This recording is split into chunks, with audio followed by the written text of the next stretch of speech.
All right, Alexander, let's talk about Blinken's trip to China, which I believe is going to take place this week. I believe Wednesday, Thursday.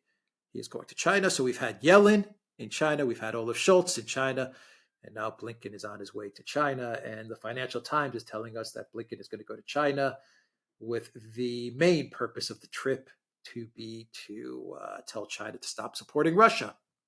And if they don't stop supporting Russia, then sanctions are going to follow. Punishment from the U.S. will follow. So, how do you think China is going to receive Blinken and to take these ultimatums, threats? I don't know. What do you want to call it? that Blinken is going to deliver to China.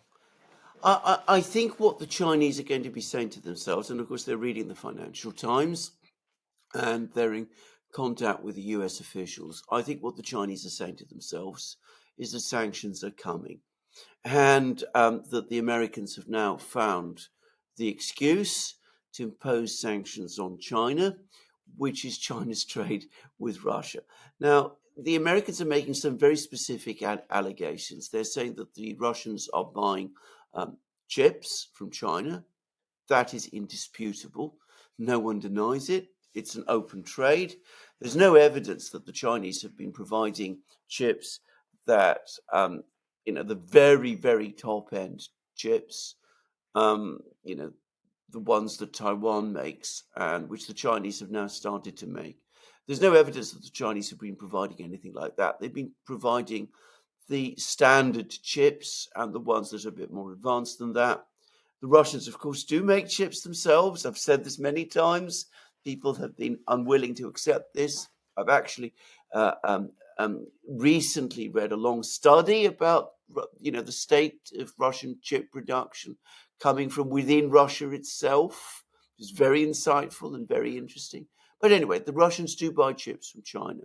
And they buy chips from China for all kinds of reasons, for their car industry, for their consumer goods industries, for all sorts of things. They do buy machine tools from China. Again, no doubt about that. They do not buy rocket engines from China, which is one of the most incendiary allegations of all, or engines for cruise missiles. There's no evidence that the Chinese have provided the Russians with anything of that nature. So what the United States is asking China to do is to stop its normal trade with Russia. And of course, the Chinese know perfectly well that if they were to do that, the Americans would simply come back all the time and say, well, you've got to stop trading, not just with Russia, but also with other countries as well, with Iran too, with Brazil. If we ever get into trouble with Brazil, with whatever country in the world the United States is unhappy with. And if the Chinese were to scale down exports of some things like machine tools, processors, for example, the Americans would come back and say, well, you've got to start scaling down sales of other things also. So the Chinese are definitely going to say no to this. But I think the Chinese, as I said, have already decided that sanctions are coming. We discussed, I think it was about a year ago, how the United States has got onto the escalatory escalator with sanctions, and we're going to get financial sanctions. And the Chinese have been taking steps to safeguard against that. There's been reports recently that somebody has been stockpiling gold on a massive scale. I think most people who've been following the story believe it's China. It's the reason why the gold price has been rising. They've been stockpiling all kinds of other materials and things. And again, I think almost certainly the Chinese have been doing that because they know that sanctions are on the way.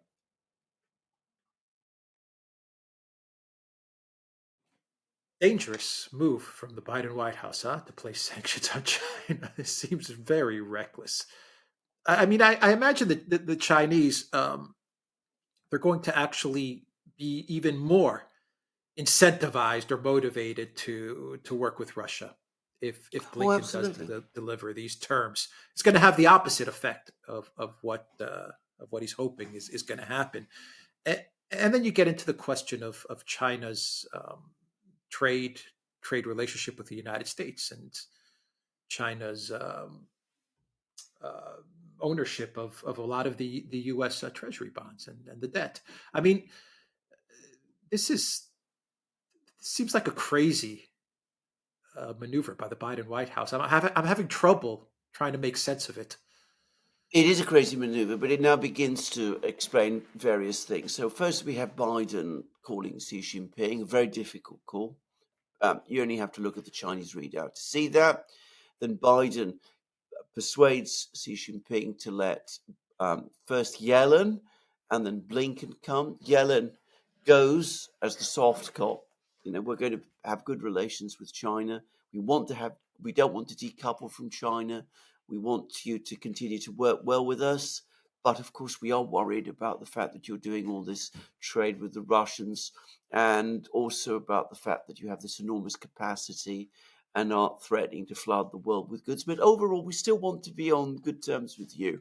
And I've gone to tremendous lengths to learn how to use chopsticks properly. So that's Yellen. And then a few weeks later, the so-called hard cop. I mean, any idea that anybody would treat Blinken as the hard cop seriously is laughable. But the hard cop turns up and says, look, what Yellen said applies. We do want to be on good terms with you, but unless you do what we tell you, we're going to impose sanctions on you. And I think this is really what. So this is where all this is leading.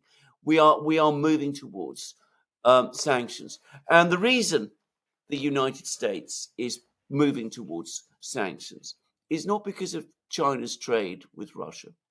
This is an overblown story in terms of what the Americans are saying. As I said, the Chinese do provide Russia with machine tools and chips, but it's not what is changing the war. It's a pretext because the United States is worried about the moves the Chinese are taking, and it is mainly the Chinese, to set up these alternative financial systems. So they want to sanction China's finance industry, its banks, its insurance companies, all of those things, in order to slow down or stop or reverse the creation of the new financial system that the Chinese and the Russians and others are working to create around the BRICS. This is what this is all about ultimately. And you're absolutely correct. It's an incredibly dangerous game because, of course, the Chinese are going to be incentivized to press forward even further with developing this new global and financial system. Because since they're going to be targeted by the United States with sanctions, which the Europeans are going to be strong armed into supporting, the Chinese know that setting up this alternative system is now a priority for the development of their own economy.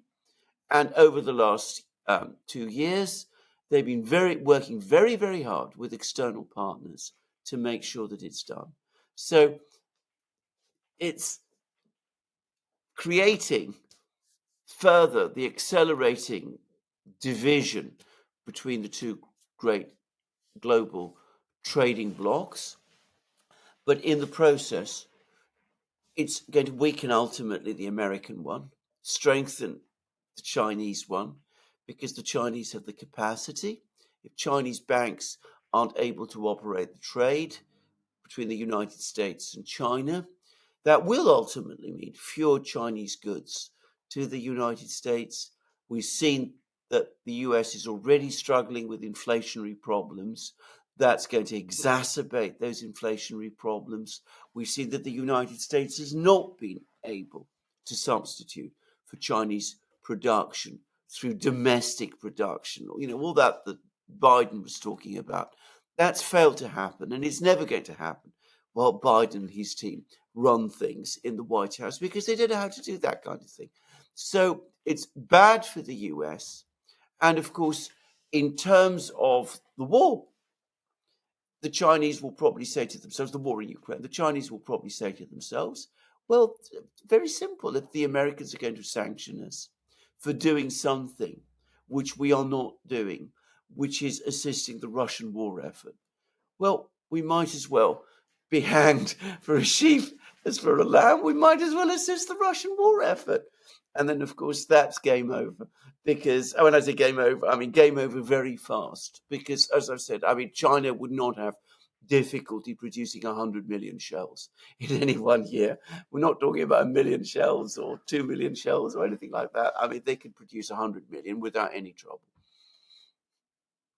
I find it so arrogant, for Blinken to go to China and make these demands and present these ultimatums right after the House voted for 10 billion to be given to Taiwan.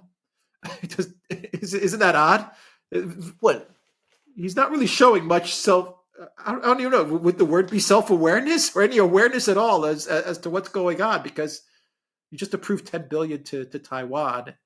You're calling for some sort of, or you're promoting some sort of conflict there, and now you're going to go to China and deliver these terms.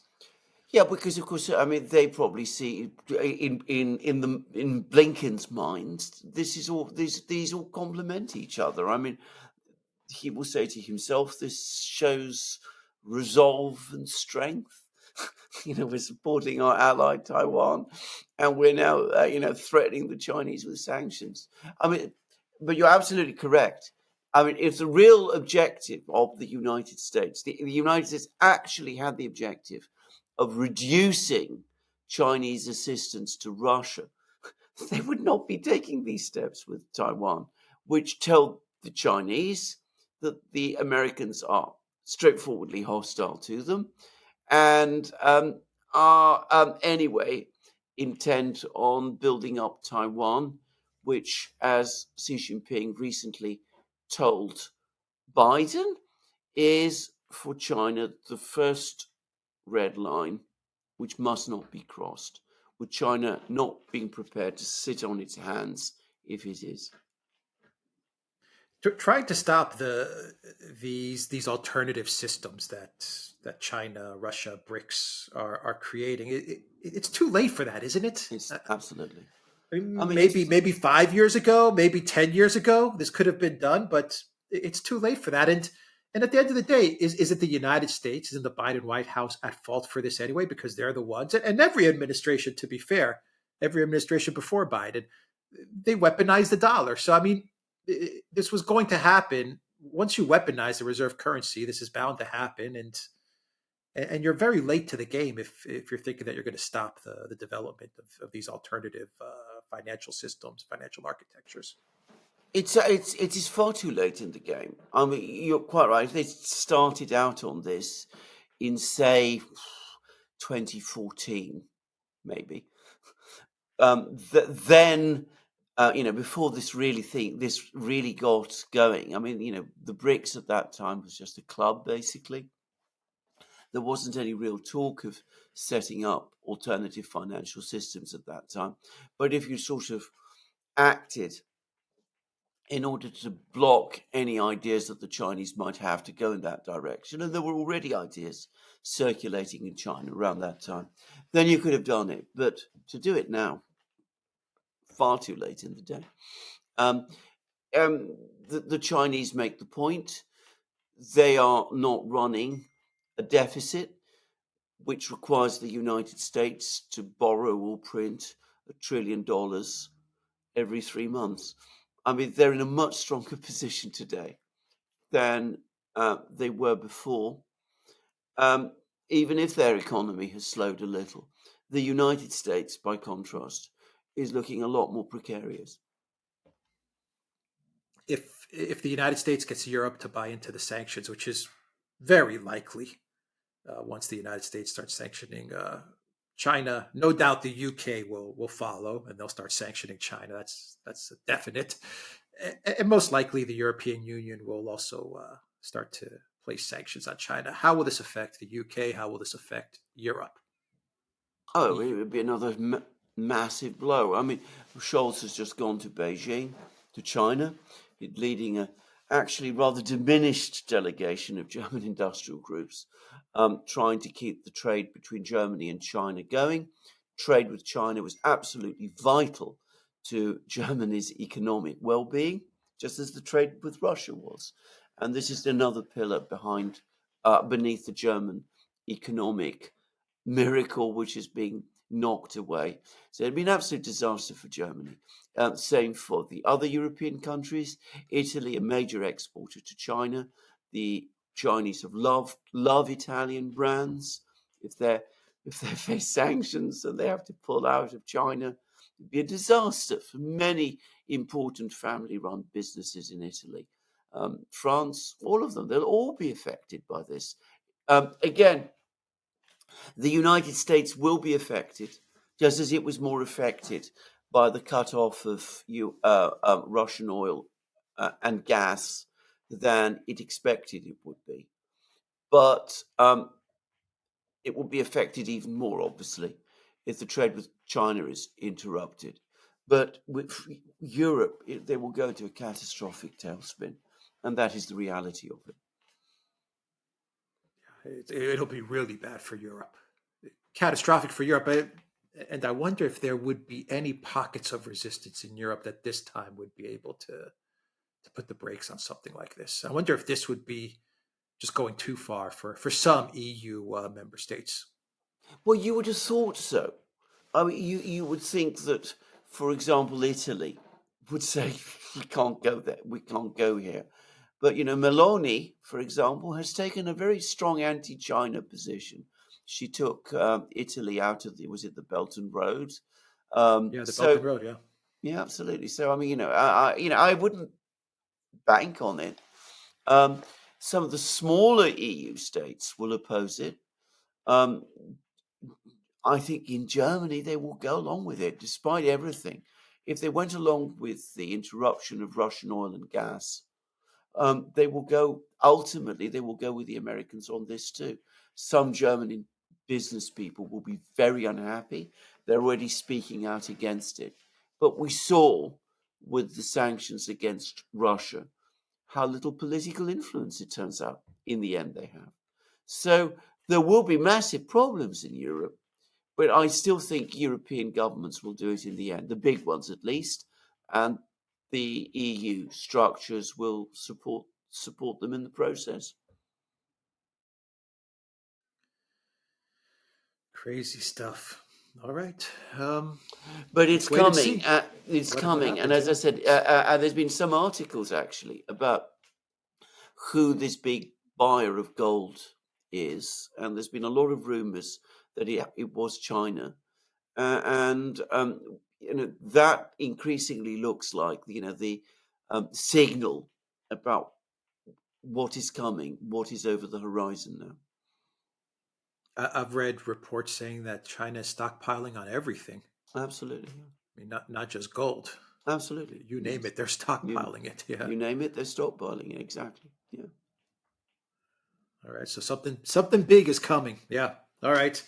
Uh, the Duran.locals.com. We are on Rumble, Odyssey, BitChute, Telegram, Rockfin, Twitter, X, and go to the Duran shop. Pick up some limited edition merch. Link is in the description box down below. Take care.